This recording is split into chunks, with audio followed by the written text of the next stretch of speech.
If you have DACA or TPS, but you entered the US without inspection, which means you probably entered illegally at some point, then we need to fix that so that you can become eligible for adjustment of status.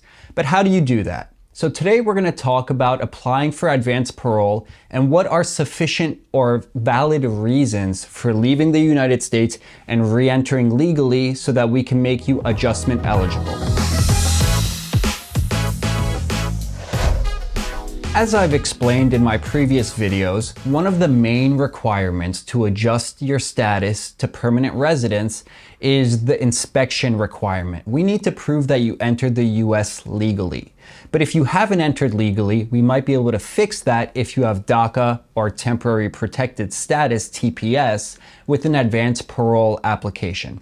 Advanced parole is basically permission to leave the United States and re-enter. And when you re-enter, you'll be stamped into the United States, and we use that proof of valid inspection to apply for adjustment of status if you have a pathway such as a US citizen spouse, which can be used to apply for this green card. The procedure for applying for advanced parole is pretty straightforward.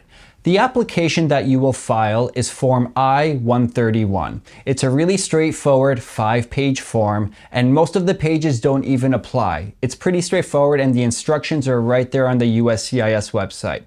But we need a valid reason for you to leave the United States and to re-enter. So that's what we're going to be talking about today. Keep in mind that this is a political situation, and what might be valid today might not be valid when the president changes or immigration policies change. Okay, so what are the reasons that you can use to leave the US and come back? What are the reasons that you can include on your advanced parole application? Well, the first one is to visit sick or dying or elderly family members. Typically, for example, if you want to visit an elderly grandmother who's sick, we would get a letter from her physician saying what her medical condition is, and we would translate that into English and include it with your advanced parole application. Typically, that'll be enough. But let's say that you didn't make it back in time and somebody passed away. Actually, visiting a grave site or returning to your home country for a recently deceased family member is also a valid reason to apply for advanced parole. Let's say you don't have any family members, but you have a work or a school obligation.